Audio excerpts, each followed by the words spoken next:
사순절, 특히 고난 주간이 되면 많이 화제되는 단어가 비아 돌로로사입니다. 비아 돌로로사, 무슨 의미인지 아시죠? 비아 돌로로사는 예수님께서 십자가를 지고 걸어가시는 길을 뜻하는 라틴어로 고난의 길 또는 비탄의 길이라는 의미를 가지고 있습니다.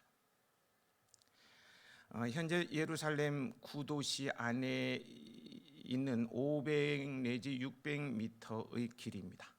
성지 순례의 가장 중요한 길로 걷기만 해도 눈물이 펑펑 쏟아져 내리는 길이라고 합니다. 다녀오신 분들 눈물 흘리셨죠? 그냥 걷기만 해도 눈물이 펑펑 쏟아 내려지는 길이라고 하지만 저는 눈물이 한 방울도 안 나왔습니다. 경건성이 떨어져서 안 나왔는데요. 오히려 정신을 바짝 차리지 않으면 도저히 십자가고 뭐고 묵상할 수 없는 거리입니다. 여기저기서 물건을 파는 사람들의 호객 행위가 막 도에 지나쳐서요 시끄럽고 막 정신 사나워서 그렇습니다. 이 거룩한 길이 왜 이렇게 됐는지 화가 날 지경입니다. 그런데 장사꾼들도요 이 사람이 진짜 순례자인지 관광하는 사람인지 알아본다고 합니다. 정말 순례하는 사람에게는 물건 사라는 말을 하지 않습니다. 우리가 십자가의 길을 진짜 걸어가는지 그렇지 않는지를 처음 보는 장사꾼들도 알아보듯이 세상 사람들도, 아니 가까운 가족들, 내 가족들도 알아봅니다. 그래서 십자가의 길은 끝까지 주님만 바라봐야 완주할 수 있는 길입니다. 고난주간 동안 진짜임을 보여주며 십자가의 길을 걷는 우리 모두가 되십시다. 우여곡절 끝에 로마 총독 빌라도로부터 십자가형 선고를 받은 예수님은 자신이 달릴 십자가를 지시고 골고다 언덕으로 끌려가시게 됐습니다. 십자가형은 흉악범, 나라의 대역죄인들에게 내려지는 최고형입니다.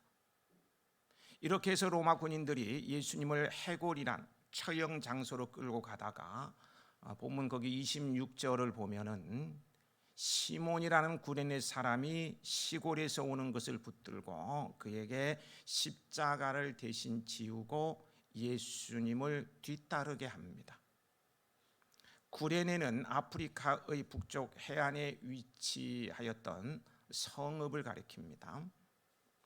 이 시몬이라고 하는 사람은 아마도 유대인 디아스포라로서요 유대인의 명절인 유월절을 맞아 예루살렘을 방문한 순례객이었던 것 같습니다. 그리고 마침 그때 사형 판결을 받고서 십자가를 지고 가는 예수님을 구경하는 무리들 속에서 그 광경을 지켜보고 있던 사람이었을 것입니다. 그런데 로마 군인들이 구경하는 무리들 속에 있었던 이 구레네 사람 시몬을 갑자기 끌어내서 예수님의 십자가를 대신 짊어지고 가도록 시킨 것입니다. 당시 관습에 따르면 십자가형을 언도받은 죄수는 자신이 못 박힐 십자가를 그 처형 장소까지 스스로 지고 가는 것이 관례였습니다. 이 비아 돌로로사, 즉 비탄의 길이라고 부르는 총독 관저에서부터요 골고다 언덕까지 이르는 십자가의 길은 그 거리가 앞에서 말씀드린 대로요 500 내지 600m로요 웬만한 사람은 십자가를 지고 갈 수 있었습니다. 그런데도 전날 밤 밤새 겟세마네 동산에서 기도하시고 또 이른 새벽부터 체포되어 이리저리 끌려다니며 신문과 채찍질을 당하신 예수님으로서는 기운이 다 소진되어서 도저히 그 무거운 십자가를 제대로 지고 가실 수 없었을 거예요. 아마도 십자가를 지고 가시다가 여러 차례 너무 힘들어서 말입니다, 넘어지시는 등 이렇게 시간이 지체되자 로마 군인들이 너무 시간이 지체되는 것을 피하기 위해서 시몬을 붙들어 십자가를 대신 지게 했을 것입니다. 어떻게 보면 시몬은요 엉겁결에 붙들려서 십자가를 지게 된 것입니다.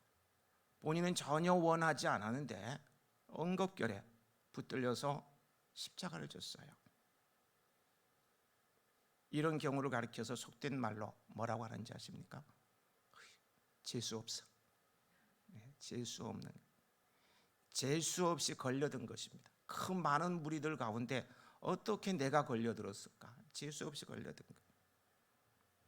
사람은요 자고로 재수 좋은 사람이 되어야지 재수가 없어서야 되겠습니까? 그죠? 오늘은 여러분 다 재수 좋은 날이죠? 재수가 없는 날인가 보네. 반응들이 없으시죠.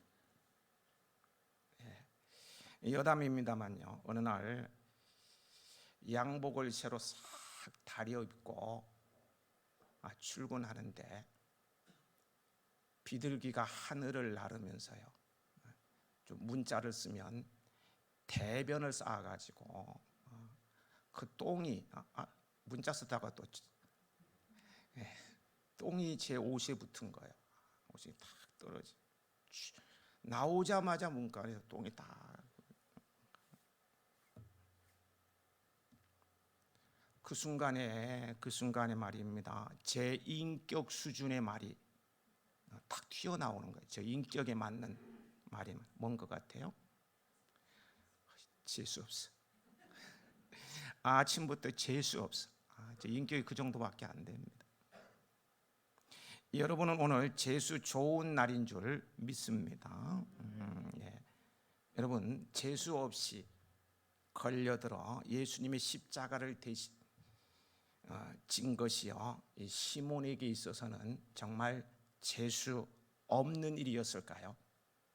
엉겁결에 정말 재수 없이 십자가를 지고 그 골고다길을 걸어 메고 가야만 했는데요, 제대로 매지 못한다고 로마 군인이 한 대 때렸을는지도 몰라요.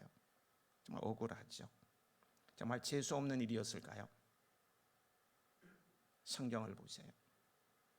상상도 할 수 없는 복이었습니다. 마가복음 15장 21절과 로마서 16장 13절을 보면요, 이 시몬은 이 사건을 통하여 교회 내에 알려진 인물이 되었습니다. 그 자신뿐만 아니라 아내와 자녀 등 일가족이 구원받은 것을 알 수 있습니다. 심지어 사도 바울은 그의 아들 루포의 어머니 그 시몬의 아내를 자신의 어머니라고 하면서까지 경의를 표했던 것을 우리는 로마서를 묵상하면서 살펴봤지 않습니까? 결국 구레네 사람 시몬은 비록 엉겁결에 재수 없이였다고 할지라도요, 예수님의 십자가에 동참함으로써 성경에 그와 그의 가족들의 이름이 기록되고 또 온 가족이 구원받고 초대교회에서 존경을 받는 큰 은총을 입게 되었던 거예요. 상상도 할 수 없는 복을 받은 거 맞죠? 이런 시몬을 보면서 이런 생각이 들었습니다. 여러분은 그런 생각이 드는지 안 드는지 모르겠지만 저는 이런 생각이 들었어요. 재수 없는 일을 만나도 괜찮다. 재수 없는 일을 만나도 괜찮다는 생각이 들더라고요. 여러분도 재수 없는 일이 발생해도 감사하십시오. 그것이 전화위복이 될런지 어떻게 합니까? 실제로 우리 하나님은 모든 것을 합력해서 선을 이루어 주시는 분이시잖아요. 뭐 실패한 것, 아픈 것, 억울한 것, 엉겹결에 것까지 다 모아서 아름다운 선을 이루어 주시는 우리 주님이시라고요. 또한 시몬이요, 엉겹결에 십자가를 지고 하나님의 은총을 받은 것을 볼 때에 우리 역시 십자가를 지고 가는 것이 은총이라는 것을 알 수 있습니다. 우리는 그리스도인으로서요, 가정이나 사회나 교회에서 때로는 자발적으로 자원함으로, 때로는 힘겨워하면서, 또 때로는 본문의 구련의 사람 시몬처럼 엉겹거려 고통의 십자가를 맡아지고 가야 할 때가 있습니다. 재수 없이 말입니다. 그러나 어떤 경우이든지 십자가를 지고 가는 것이 하나님의 복이요 은총입니다. 엉겹거려 재수 없이 지고 간 십자가도 복이 되었다면요, 하물며 자원하는 심정으로 십자가를 지고 간다면 그 복이 얼마나 더하겠습니까? 자원함으로 힘든 일을 내가 감당해 나간다면 그 복이 얼마나 더하겠느냐는 거예요. 오늘 70이 넘으신 어르신들로 구성된 이제 반올림 미촌에서 점심 식사를 준비하는데요, 참 힘든 일이죠. 어쩌면 식사 준비하는 것이 십자가일 수도 있습니다. 아이고, 이 연세에 내가 대접받아야지. 허리도 아프고 손도 저리고 어떻게 나는 못하겠어. 난 안 할 거야. 이렇게 말하면서 피할 수도 있을 텐데요. 그러나 힘들어도 할 수 있을 때, 일했을 때 한 번이라도 일을 해야지 하면서 자원함으로 식당을 봉사하고 있다면요, 그것이 십자가라면은 복이 되는 것입니다. 복인 거예요. 복인 거. 그래서 오늘 반올림 이촌에서 자원함으로 기쁨으로 봉사하시는 분들은 복을 많이 받으실 것 같아요. 복을 많이 받을 것 같아요. 아멘 좀 하시고요. 이따가 식사하실 때 아이고 오늘따라 밥맛이 더 좋습니다. 어르신들이 해주셔서 부모님이 해주신 밥이라 더 맛있습니다 하고 감사의 인사를 드리면 더 힘을 얻으실 것 같습니다. 어떻든 간에요, 여러분은 주님께서 나에게 맡겨주신 십자가를 피하려고 하지 마시고요, 은혜로 여기며 믿음과 감사함으로 지고 가는 복된 성도들이 되시길 축복합니다. 27절 말씀 함께 읽으시겠습니다.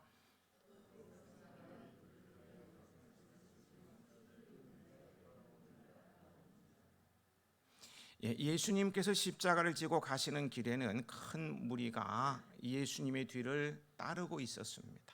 그 중에는 처형장으로 향하는 예수님을 위해 가슴을 치며 슬피 우는 여자들의 무리도 있었어요. 아무도 이 여자들은 예수님의 공생의 기간 중에 예수님의 가르침이나 행하신 일을 통해서 큰 은혜, 많은 은혜를 입었던 이들로요, 예수님께서 사형 판결을 받으시고 십자가를 지고 가시는 모습을 보고 슬픔을 주체할 수 없었던 것 같습니다. 그래서 따라 나선 거죠. 그런데 예수님께서는 자신이 처형당하기 위해 길을 가는 도중에서 이 여자들을 돌아보시면서 그들에게 자신을 위해 울지 말고 그들과 그들의 자녀를 위해서 울라고 28절에 보면 말씀하고 있는데요, 같이 읽어보실까요?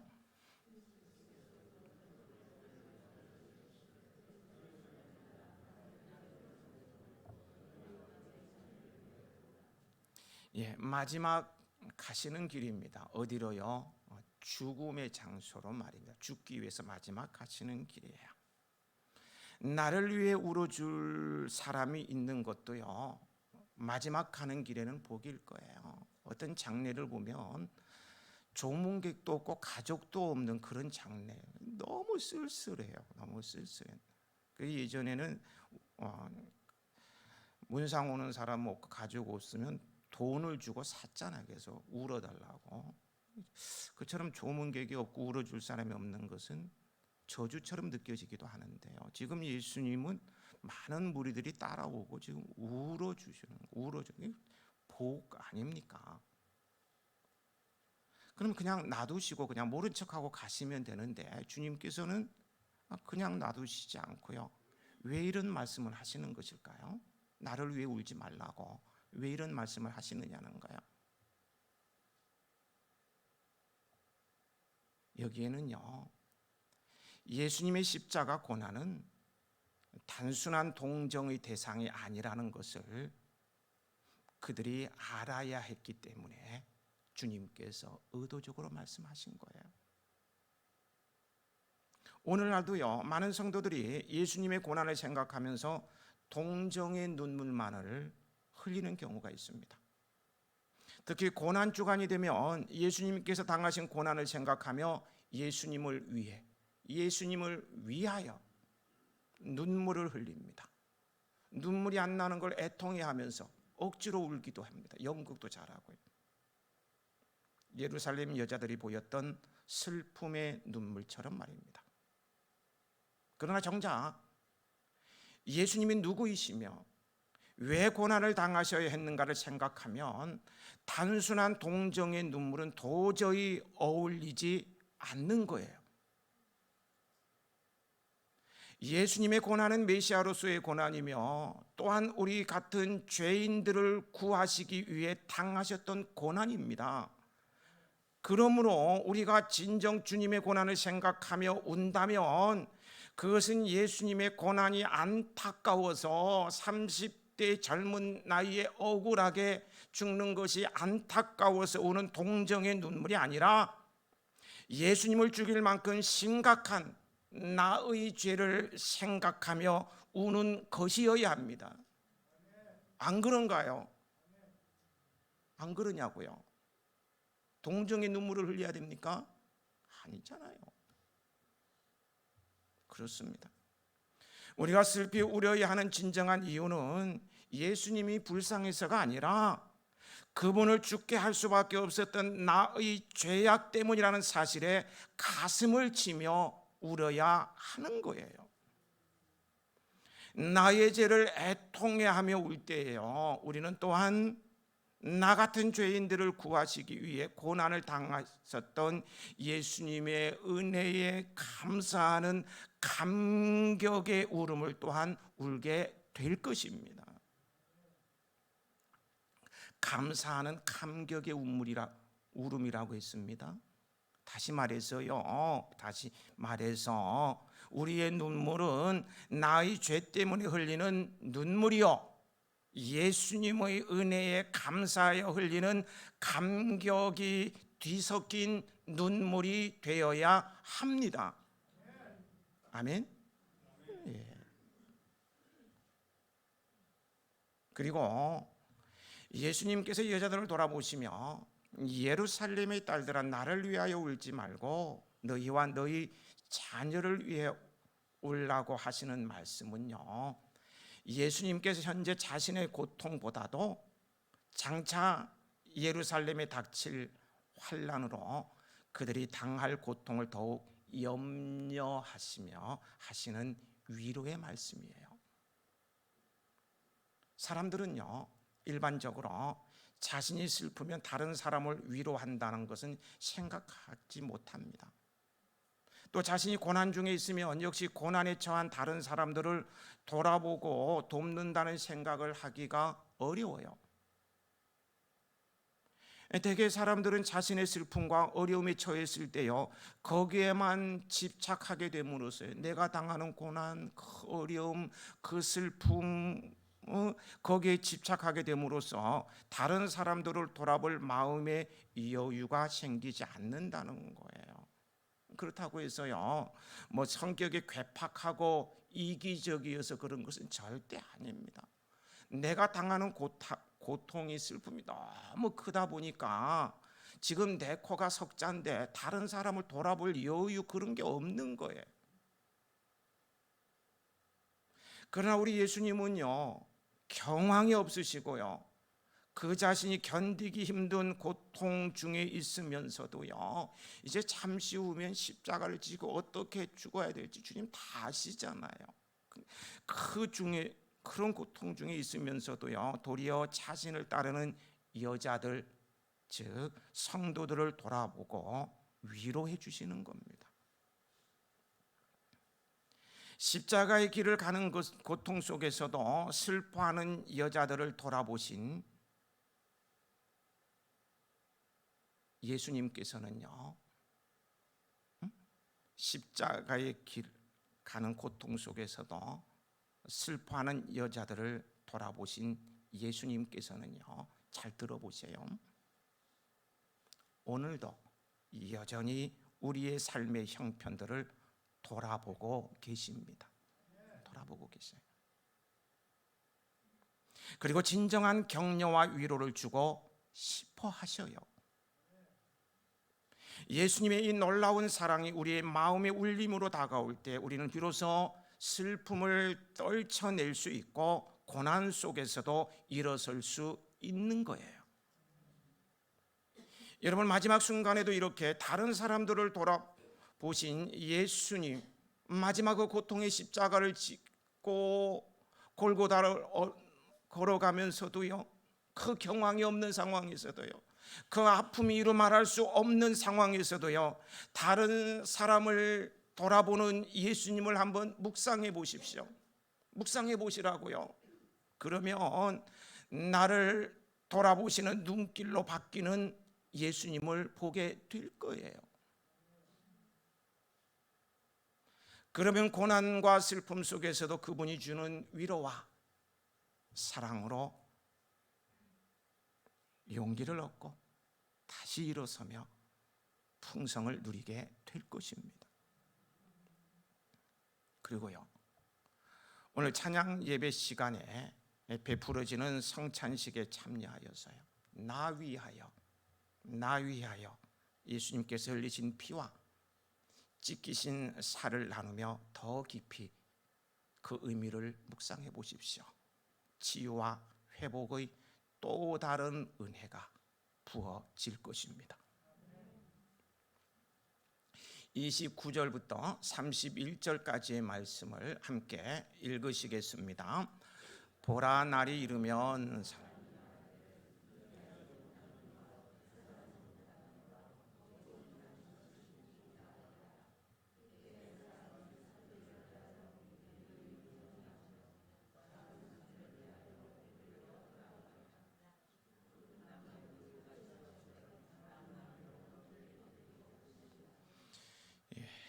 머지않아 예루살렘에 닥칠 재앙의 날이 되면 사람들이 말하기를 잉태하지 못하는 이와 해산하지 못한 배와 젖 먹이지 못한 젖이 복이 있다 할 것이라고 예수님께서 지금 말씀하십니다. 원래 아이를 잉태하고 해산하고 그 아이에게 젖을 먹일 수 있는 것은 히브리 여인들에게 있어서는요, 하나님으로부터 받아 누리는 최대의 행복이었습니다. 그 반대는 그들에게는 저주받은 인생과 같이 여겨졌어요. 그런데 머지않아 닥칠 재앙이 얼마나 크고 무서운지, 피할 수도 없고 그 아이들을 데리고 숨을 길도 없어요. 그 아이들을 먹일 수도 없고 그 아이들이 겪을 고통을 참아낼 수도 없어요. 온 식구가 함께 그 재앙을 당하기가 너무나 고통스러울 것이기에 사람마다 차라리 아이들이 없었더라면 이라고 탄식하며 아이 없는 사람들을 부러워할 만큼 비참한 상태의 노일이라는 말씀입니다. 그리고요, 이 비참한 상황을 벗어나는 유일한 길은 가능한 한 빨리 죽는 것이라고 사람들은 생각하게 될 것이라고 주님은 말씀하고 계셔요. 그래서 크고 작은 산들을 향해서 호소합니다. 우리 위에 무너지라, 우리를 덮으라. 무너져 내리는 산에 덮쳐 순식간에 목숨을 잃는 사람이 제일 행복한 사람으로 여겨질 만큼 그날의 재앙은 너무너무 무서운 것이 되리라는 말씀이에요. 그리고 거기 31절에 푸른 나무는 생명의 주가 되시는 예수님을 가리키는 것이고요. 마른 나무는 즉시 불에 타 없어질 나무, 곧 예수님을 주님으로 믿고 따르지 않아 하나님으로부터 죄의 용서를 받지 못하고 심판의 불을 이기지 못할 모든 불신자들을 가리키는 말입니다. 그렇다면 그 푸른 나무에도 이같이 하거든 마른 나무에는 어떻게 되리요 하신 말씀의 뜻은 무엇일 것 같습니까? 무엇이겠습니까?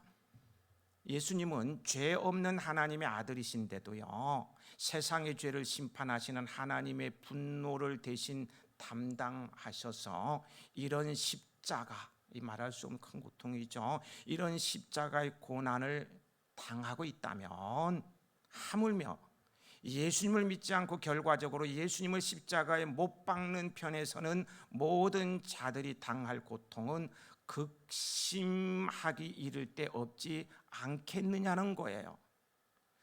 그 고난은 가히 상상할 수 없는 재앙이 아니겠나는 것입니다.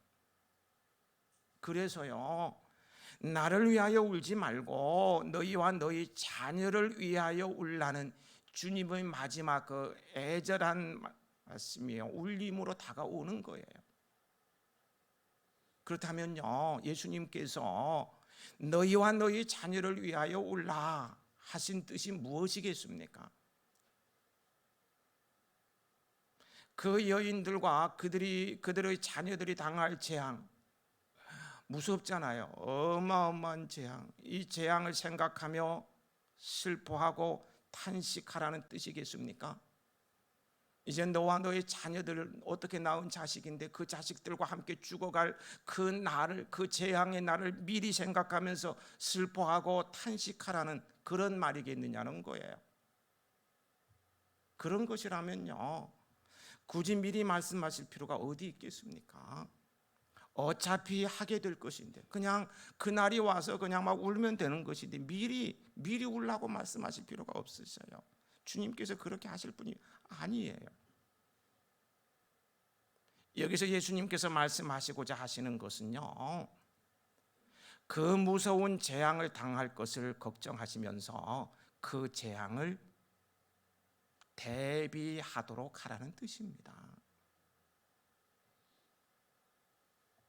당할 재앙을 생각하며 슬퍼 탄식하지 말고 그 무서운 재앙을 대비하라는 거예요. 피할 길을 찾으라는 것입니다. 울다가 인생 종치지 말고 슬퍼하고 또 슬퍼하고 슬픔에 젖어 살다가 망하지 말고 그런 재앙이 오기 전에 대비하라는 거예요. 피할 길을 찾으라는 말씀입니다. 어떻게 재앙을 대비할 수 있을까요? 어떻게 피할 수 있다고 주님께서는 말씀하셨습니까? 오늘 예배에 참석하신 분들은 대박이다. 아무도 모르시는 것 같은 대답을 안 한 거예요. 오늘 답을 말씀을 드려요. 대박이에요. 마태복음 24장 15절에서 22절입니다. 내 같으면 얼른 메모해서 집에 가서 읽으면서 묵상할 텐데, 마태복음 24장 15절 22절에 주님께서 이렇게 말씀하십니다. 들어보세요. 그러므로 너희가 선지자 다니엘이 말한 바 멸망의 가증한 것이 거룩한 곳에 선 것을 보거든 읽는 자는 깨달을진저 그때에 유대에 있는 자들은 산으로 도망할지어다. 지붕 위에 있는 자는 집 안에 있는 물건을 가지러 내려가지 말며 밭에 있는 자는 겉옷을 가지러 뒤로 돌아가지 말지어다. 그날에는 아이 뵌 자들과 젖 먹이는 자들에게 화가 있으리로다. 너희가 도망하는 일이 겨울에나 안식일에 되지 않도록 기도하라. 이는 그때에 큰 환난이 있겠습니다. 창세로부터 지금까지 이런 환난이 없었고 후에도 없으리라. 그 날들을 감하지 아니하면 모든 육체가 구원을 얻지 못할 것이나 그러나 택하신 자들을 위하여 그 날들을 감하시리라. 무슨 말입니까? 저는 아무리 긴 단어도 한 문장으로 한 단어로 쫙 축약을 잘하잖아요. 축약을 해드릴게요. 뭔 것 같아요? 한마디로 정리하면요, 기도하면 그날에 당할 엄청난 환난을 감해 주신다는 것입니다. 기도하면 그날에 당할 엄청난 환난을 하나님께서 감해 주시겠다는 거예요. 실제로요, 예수님께서 이렇게 말씀하신 것을 믿고 기도함으로 예루살렘의 멸망 중에서 살아남은 자들이 많았어요. 주후 68년부터요 로마군이 예루살렘 성을 포위하여서요 유대인들을 압박하면서 그들을 괴롭혔습니다. 그래서 매일 드리던 예루살렘 성전의 제사를 폐지하고요, 그들이 가증하게 여기는 돼지를 제단에 얹는 일이 일어났습니다. 성전에 돼지 머리가 올라가는 엄청난 일이 일어난 거예요. 주님께서 말씀하신 것처럼 가증한 것이 거룩한 곳에 선 것입니다.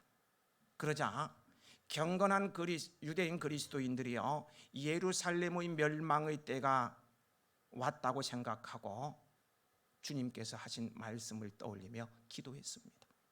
기도했어요.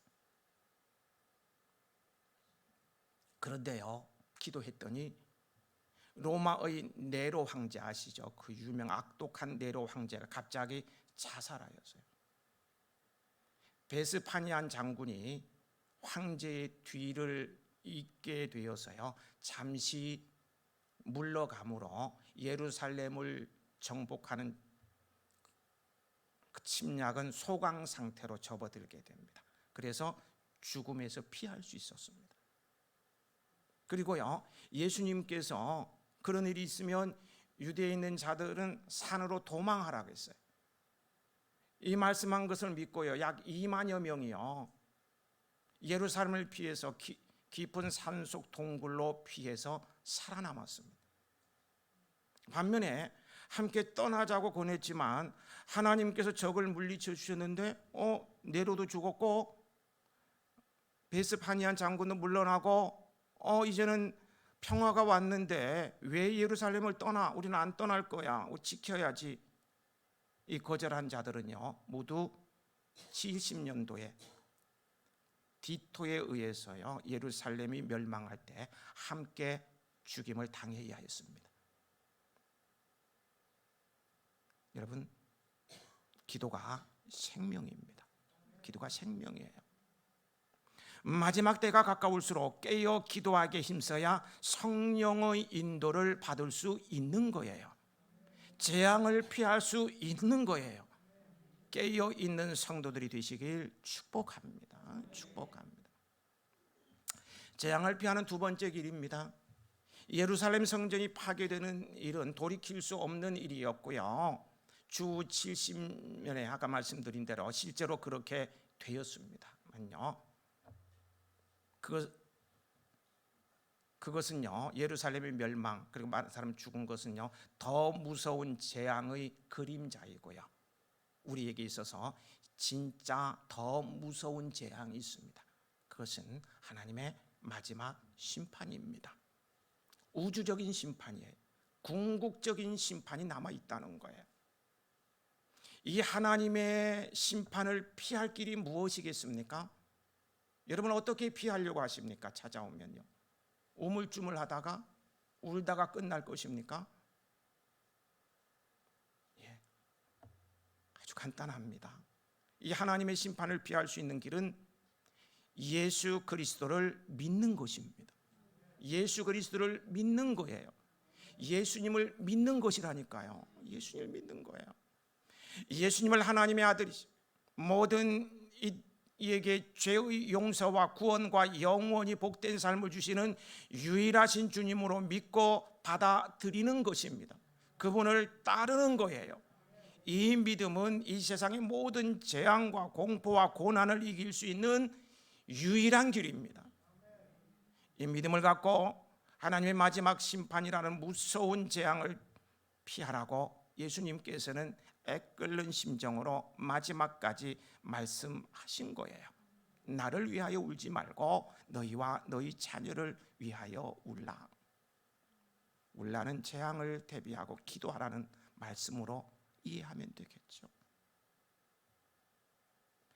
깨어 기도함으로 성령의 인도를 받으며 예수 그리스도를 바라보는 믿음으로 마지막 재앙까지도 이겨내고 최후의 승리를 얻는 여러분들이 되시길 축복합니다.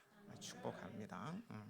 오늘 마지막 십자가를 지시기에 앞서서요, 사랑하는 제자들을 끝까지 사랑하신 주님께서 제정하시고요, 나를 기념하라, 나를 기념하라 하신 성찬식이 찬양 예배 시간에 베풀어집니다. 어쩌면요 내 생의 마지막 기회일 수도 있습니다. 오늘 저녁에 참석한 성찬식이 마지막 기회일 수도 있다는 거예요. 젊은 세대기요, 출산을 앞두고 있는데요, 남편이 출근하다가 바로 심장마비로 세상을 떠나는 것을 봤어요. 오래 살 줄 알았는데 안 그래요. 어떻게 될는지. 오늘이 내 생의 마지막 기회일 수도 있다는 생각을 가지고 이 성찬식에 나를 기념하라고 십자가를 지기시기 바로 직전에 하신 주님의 말씀, 나를 기념하라. 이 성찬식에 믿음으로 참여하시기 바랍니다. 아버지 하나님,